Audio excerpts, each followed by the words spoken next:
guys, this is Bryn here from Tidewater Aerial, and today I figured I'd put together a little video giving you an overview of all my gear and what I've been carrying. I've been doing full-size quads for a couple months now, so I've acquired lots of good stuff. Actually right now my main quad is broken, so yeah, we got to go do the whole frame swap out. So this is the Furry Bee Dark Max that I've been flying. This was actually my first big, or I guess they're called mini quads. The thing was solid, except for I guess where the neck's down in this area. So like you can see, this guy's just busted right off. Yesterday I took a pretty hard crash, so sucks, but on to the next build. So I got a Chameleon coming in tomorrow, so I'm gonna break this thing down and swap the parts over. Hopefully it's a good deal. Everything will work out good. But the last couple months I did to this thing, so right off the gate I put on the new Pagoda antenna, which seems to be a much better option than with the stock one. The stock one was just like a 90-degree connector with a straight, just a cable length for the wavelength requirement piece. And then for my radio signal, I just did the semi 90-degree polarization for the radio signal, which worked out okay. But actually I'm getting ready to upgrade this thing to the new FrSky R9 module that everybody's been crazing about over the whole TBS and FrSky drama. But I jumped on board with the FrSky setup, so that's going to be in my next build. I can't wait to test out the newer range and, you know, plug it into the back of this thing, get this thing rock and rolling. I haven't done anything with the firmware and the Taranis yet, so it's going to be interesting to see how well I can get through it. From what I see online, it doesn't seem like it's too bad. So yeah, this thing is pretty much toast except for all the components. I'm switching to some other DYS 2400 kV motors, I believe is what they are. Just gonna see. These ones worked good, but this one looks like when it crashed, the bell housing bent a little bit, so it doesn't quite spin right. Either that or maybe there's some gunk in there, but I'll mess with it a little bit more once I start ripping this thing apart and see if it's even usable. If not, I'll have 3 good motors for some other build if I just want to order one. And also for this one, I just upgraded the cam from an older Fox Ear to this Predator V2 Mini or Micro. I'm not sure exactly which one it is, but it's much smaller, and I had to use these little adapting pads that are made with a 3D printer to get it to fit. But it worked out great and much better. It's much better than the stock one that came with this. So if you purchase one of these Dark Maxes, it's one of the upgrades you might want to look at first. I probably would have kept this whole setup frame-wise if I could get just the bottom part, but you can't.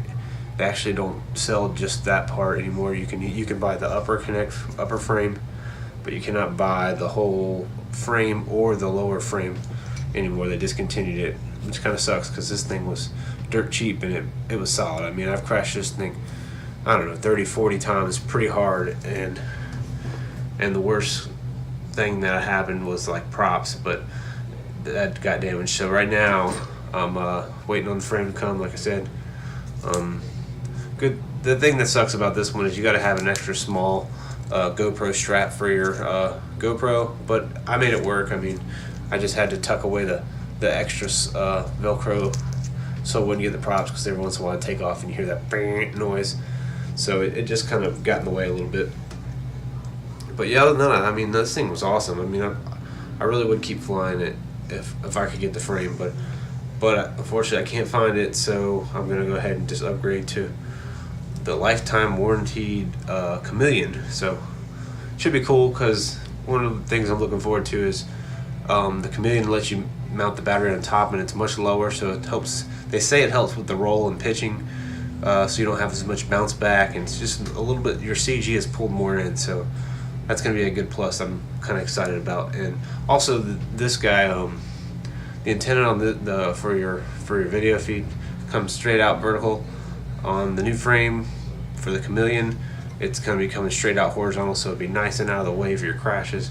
and then I'll just give it a little bit of tilt so I can get, you know, maximum reception, because they say you're supposed to keep these things around 45, so when you're getting speed you always have kind of the most trajectory of your signal. I'm not super into the whole tech side on that, but I just know I've been told to try to keep it about 45, so when you're at speed you get the better projection and coverage. There's all kinds of YouTube videos online if you guys want to check those out. You can get lost real easy in those. And so yeah, that's pretty much this. This has been my main mini quad. Like I said, it's just come to an end, and now I'll give you a little rundown on my my pack that I carry. So I run the Taranis X7. Almost probably the majority of y'all running these that are entry level, because it's the lowest cost and it's got some really good features, and you can pretty much do everything with it you need to do. There may not be as much videos online, but I know I've been able to do everything and set it up, bind it, you know, do customizations, program all the switches and everything, and also like I mentioned earlier, I was waiting on the mod for the R9, which is a 900 megahertz, which converts this to a 900 megahertz setup, so you can get a little bit better range. Can't wait to test that out for some building dives, since I've been getting a little bit better and starting to get a little bit crazier on my maneuvers and higher up and farther away. Just trying to keep the, you know, the risk down whenever I'm going further away. So I'm going with the 900 megahertz setup. They were online for about $30 last week, but that might have just been, that was a promotional thing, so you might be able to get it a little bit, maybe closer to 50 now, but if you get it for 30, it's a great deal. I mean, compared to the other companies which are selling them for ridiculous amounts of money. And I mean, if you're like me, you're trying to not spend a fortune on this setup, but you want, you know, to be able to do everything. So this guy, I'm just using rechargeable batteries. I think when I put the module in, I'm going to switch it out to the 2S LiPo that actually connects. Once you pull this pack out, there's a 2S connection just behind there, so supposedly you can just fit a battery in there and connect it right in. So that's what I'm going to do. Hopefully it works, but you know, one thing at a time. So yeah, that's my radio. So I've got this old, a lot of people are using backpacks, but I've got this old luggage bag.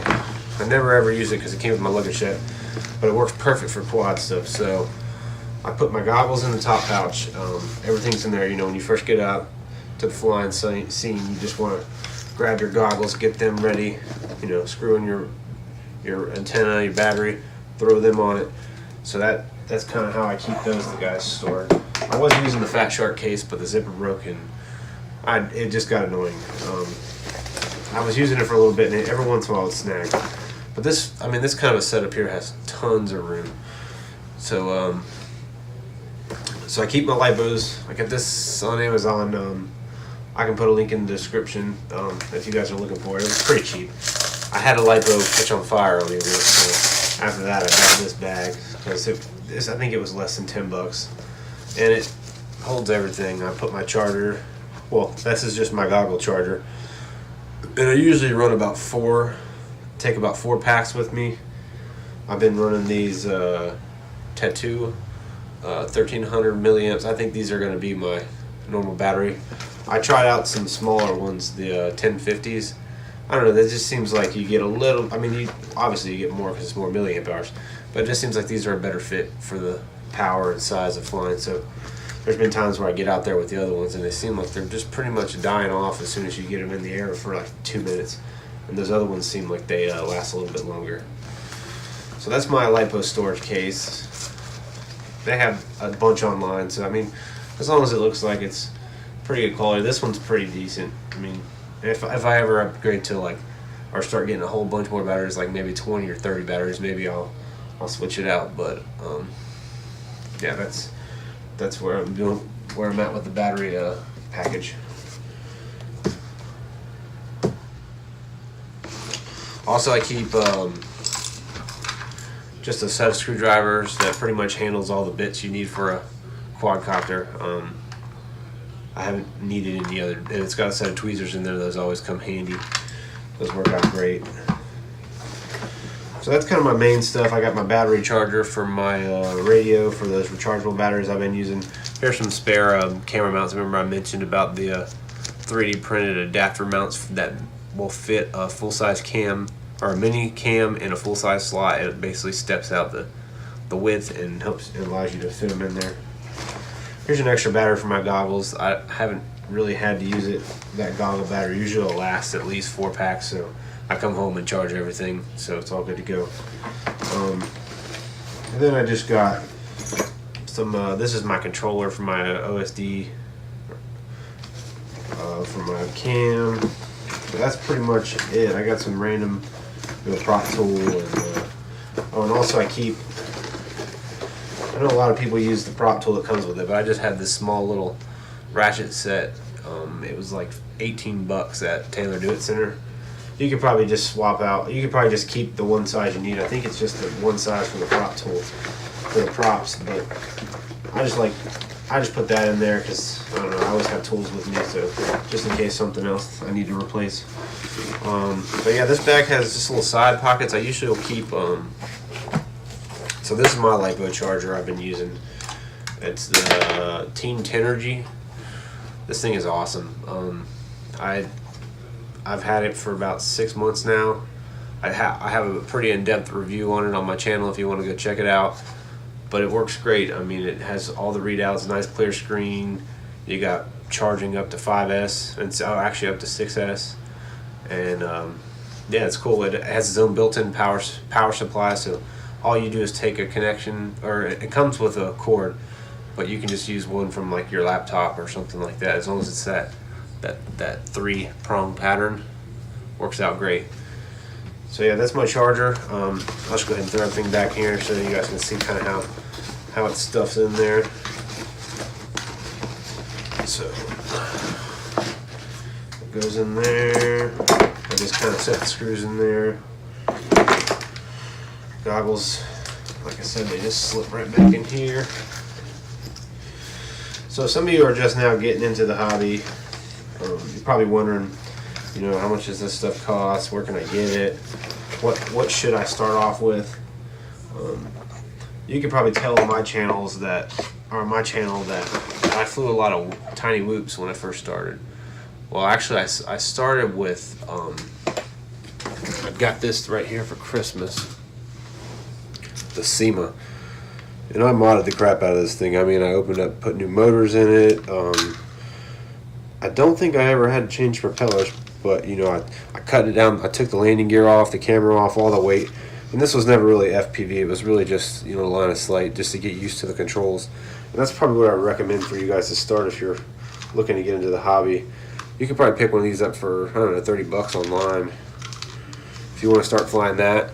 Or if you just want to go straight into the tiny whoops.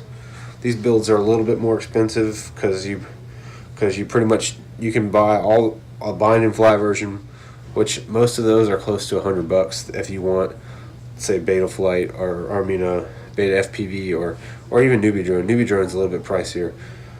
This actually has a Beta FPV board, Newbie Drone cam, Newbie Drone gold motors, which they weren't my favorite, but they get the job done. But yeah, you can build one of these. These things are a lot of fun to build. So that's where I started. Flew those for probably a year. So it takes a little while to get used to the maneuvering on these. I've done a little bit of simulator stuff. It's just not the same. It doesn't get, I mean, there's not as much risk, but that risk allows you to advance your skill a little bit. But I would recommend playing with the simulators before you get out on the big floods. It'll definitely help. But so that's pretty much my gear. Like I said, I got a new frame coming, so I'll be posting a video of basically swapping the Dark Max components, receivers. It won't be the motors because I'm putting new motors on it, but all the other guts that are on here are going to go on the new frame. Hopefully everything works out good. One of the things I'm kind of concerned about is maybe the lengths of the motor cables, but I think the new motors are going to have much longer cables, so should be good. I'm going to try to use these props. These are 5.1 inch props. It says it'll only do 5 inch, but we'll see. I mean, I got a whole bunch of these props, so hopefully I can use them. And I wanted to kind of perform similar, but you never know. It's going to be a whole different weight, different, center of gravity and all that stuff. So, but yeah, other than that, that's pretty much my setup. Thanks guys for watching. Let me know if you have any questions. I definitely would recommend, if you're looking for your entry-level quad, the Dark Max by Furry-Bee. It's a 220 millimeter. It's about 5 inches what they compared it to in like just a standard one. This thing's got a ton of power. I had a lot of fun. I probably flew this heavy, I don't know, six months of a lot crashing, taking off again, crashing, taking off again. And I went through all the Betaflight. I've kind of learned the Betaflight stuff.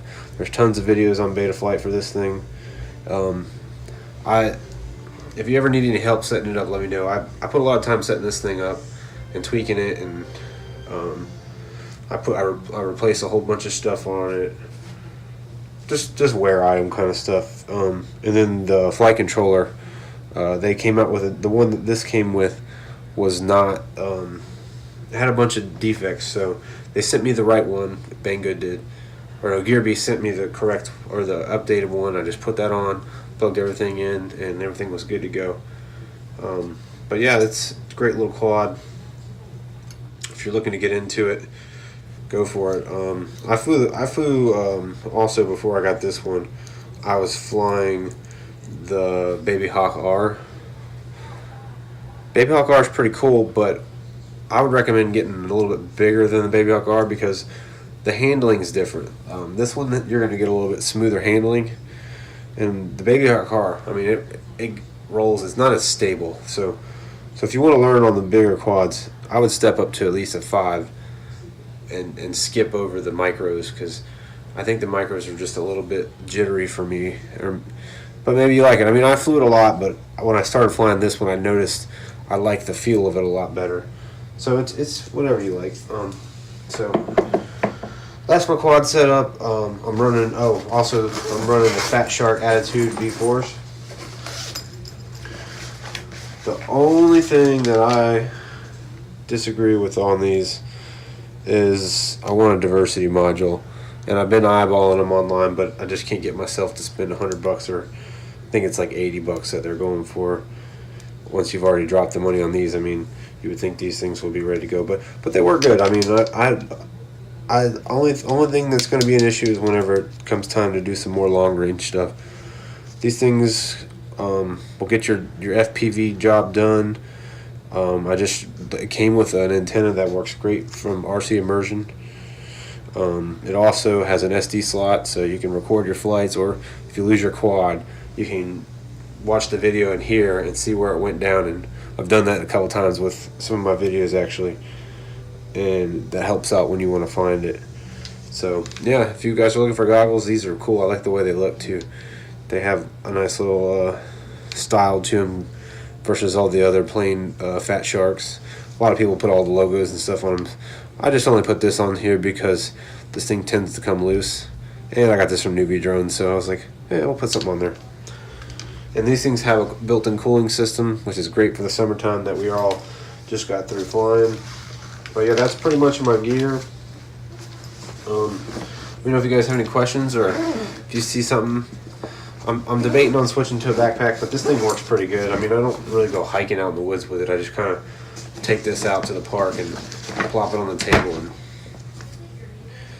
get the quad in the air and fly for a little while, and then that's about it. So yeah, thanks for watching, guys. I hope you enjoyed. Check out some of my recent videos. I've been doing a little bit of flying. I'm kind of on a dead stop right now because of the whole frame breaking thing, but I'll be out there.